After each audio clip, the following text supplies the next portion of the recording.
my first day back from vacation.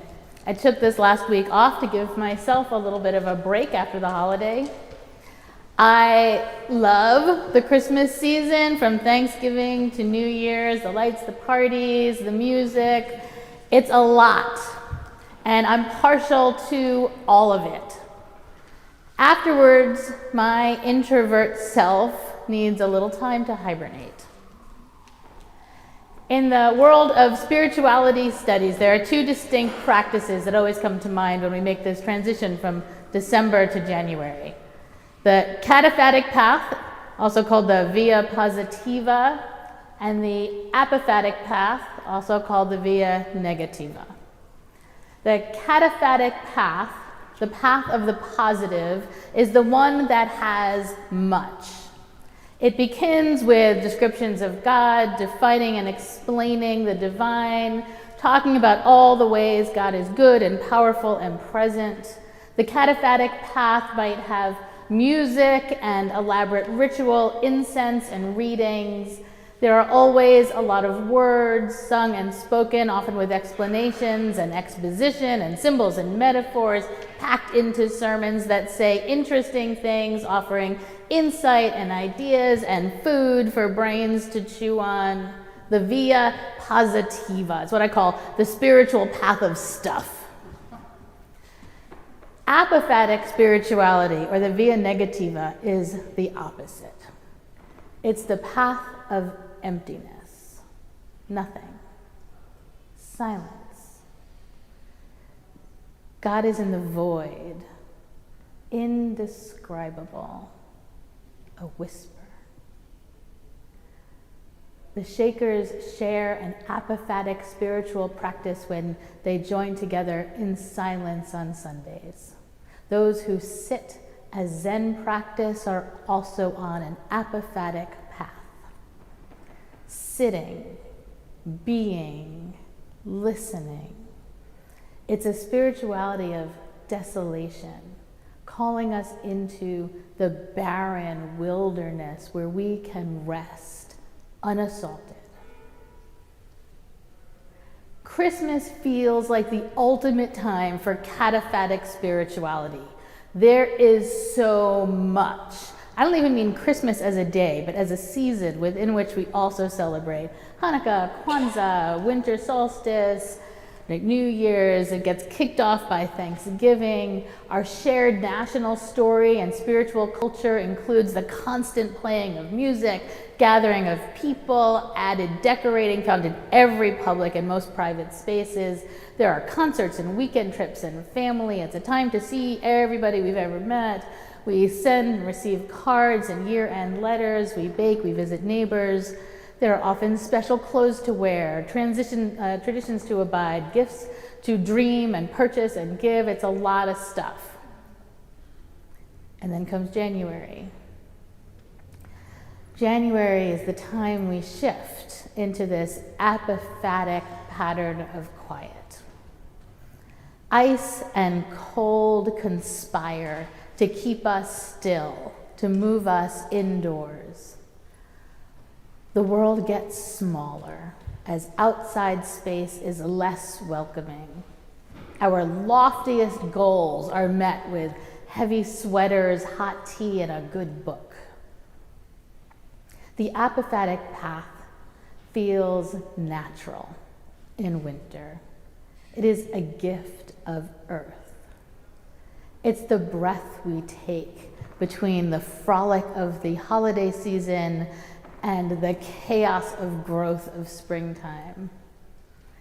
It's an opportunity to renew our spirits through emptying. The trees lose their leaves, animals burrow in and go to sleep, and we too set ourselves for a time of semi-hibernation. The silence feels right. It feels like the appropriate response to the world, the natural consequence of the holiday season. The silence isn't an absence. It's not just that there are fewer words. Silence is healing, it's curative, it's restorative. It's the starting point for us to recover our power. Silence is the tool that brings us back from fragmentation to wholeness. It's so many of us live lives of division, running from one thing to the next, waiting for moments just to sit down. And when we do, it's often in front of a screen or while waiting for somebody who is also late because they're also living a life of fragmentation. There's an unexpected movement that we are constantly in this constant rolling and turning, and we accept our state of semi-attention to all the sounds, the voices, the music, the traffic, the generalized noise of what goes on all the time around us, this tidal wave of words that crash on our computer screens with their attachments and links and more words and posts and updates. And this keeps us immersed in a flood of racket and words, a diffuse medium in which our consciousness is half diluted. We're not quite thinking, not entirely responding, we're not fully present, not entirely absent, not fully withdrawn, but not completely available, leading us all into a state of semi-consciousness as we make our way through busy days. Silence is the healing balm that brings us back to ourselves and into right relationship with the world around us. Silence is the beginning of a conversation, the place from which truth can be formed. Not an absence, not a hole to be filled. It is necessary. It is a medium for clarity. The truth silence brings is not intellectual. It's a truth we know in our bodies, one that rests away from our brains wordlessly. It's a truth that comes from a deep place, one that can only be accessed after sinking into the quiet, where the boundaries of self soften. One of the places there are too many words is social media. It's a venue driven almost entirely by language, because the national conversation is happening on Facebook, Blue Sky, Instagram, and Threads. They can be, and by the way, not X, national conversation not happening there. Those places can be terrifically effective places for community organizing and shifting moral norms. And I do try to be active and visible and present there. Most of the year, I engage an audience of more than 2,000 people who follow me in a variety of conversations and strategies to help build this world in our vision of love. And every January and July, I sign off. For 2 months every year, I silence the voices. I shut out thousands of people to give silence more space in my life. I disconnect, disengage, disentangle myself for a little while from the world so I can reconnect less with the masses and more with myself. For those of you very connected on social media, I actually recommend this pattern. It is restorative. A full month living my life focused on what's in front of me and not on an imaginary Greek chorus who might or might not like the pictures I post or the random thoughts for the day. Quieting the many voices around me gives me room to hear just a few voices. My voice, the voice of the trees, the divine voice, the voice of the wind. I need to get quiet so that I can hear.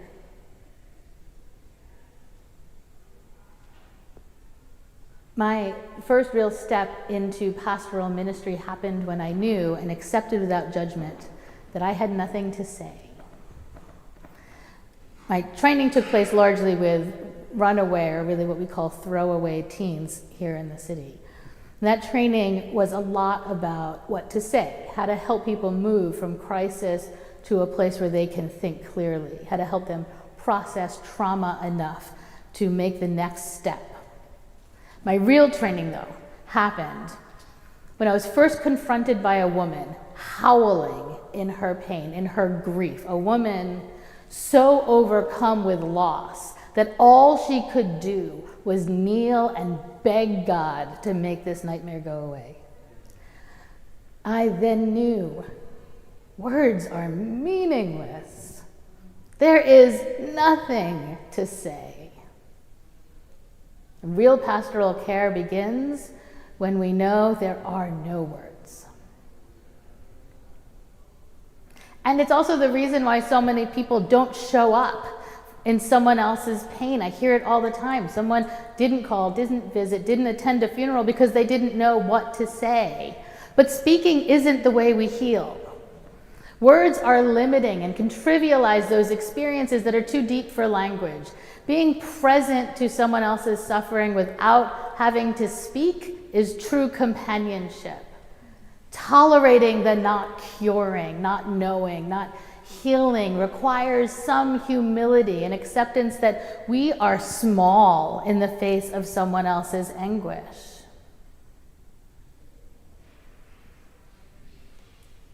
But the failure of language is not all we have to offer. Jewish scripture tells us the story of Job, a man who lost everything, whose grief was unbearable. Chapter 2, verses 11 to 13 read, "When Job's 3 friends heard about all the troubles that had come upon him, they set out from their homes and met together by agreement to go and sympathize with him and comfort him. When they saw him from a distance, they could hardly recognize him. They began to weep aloud, and they tore their robes and sprinkled their heads. Then they sat on the ground with him for 7 days and 7 nights. No one said a word to him, because they saw how great his suffering was. They sat for 7 days and 7 nights, and no one said a word." Silence itself is the healing balm. I'm talking about silence as a powerful spiritual tool, but I'm also aware that silence can be a powerful tool of oppression. Silencing is not a gift, nor is it healing. When you are silenced by political or social mores, when your voice can't be heard, when your experience isn't recognized, when you've been erased by dominant culture, you've been silenced. When our government removes mention of LGBTQ protections from anti-discrimination guidelines, millions of people are silenced. When the talking heads on TV giving their opinions about the day's events are all white, millions of people are erased. When subways are designed so only people with working legs can use them, millions of people are disappeared. When previously incarcerated people aren't given a vote, millions of people are muted. When bathrooms are labeled for men or women, millions of people are forgotten. When I list the ways people are marginalized in my sermons, but I forget the way you live differently in the world, you are also silenced. Silence can be a wrench closing the opening where the steam can get out, used by people in power to keep the hissing noise down. It can become a weapon of dominance, wielded to ensure submission and irrelevance. Language is used in courtrooms and welfare offices and at child protection hearings to ensure the silence and continued existence of an underclass. And silence can become the resistance, a non-participation in the language of oppression, a response to subjugation, a liberation rather than an accommodation. Sometimes we use silence because it is the only response to a world of too many words, of violent words, of threatening and destructive words. Silence can be self-determination. When systems use language to oppress, our non-participation can utilize silence as an expression of sovereignty. But mostly, I'm talking about silence as a spiritual tool. The silence that brings us back to ourselves, back to the source of our being, the single place where we are most authentically who we are. There's a voice that has to be heard without language. It is the healing silence we experience when we first walk into our homes after a busy day, when we take that first deep breath, or that magical silence after a hymn of shared faith is over, when that last word is sung, the final note played. You know that moment? Or the meditative silence of standing in a field when it snows. Wisdom is born in silence, in our ability to be present without ego consciousness. Faith is fostered in silence by the willingness not to explain it all. Relationships are developed in silence on our ability to be present without a cure. Community is encouraged by silence, by sharing the common experience of allowing boundaries of self to soften. Learning happens in silence when we accept there may not be an answer. Clarity is found in silence as a gift given in gratitude. And so we close as we opened with the words of the Irish poet. We can make our minds so like still water that beings gather about us that they may see, it may be our own images, and so live for a moment with a clearer, perhaps even with a fiercer life because of our quiet.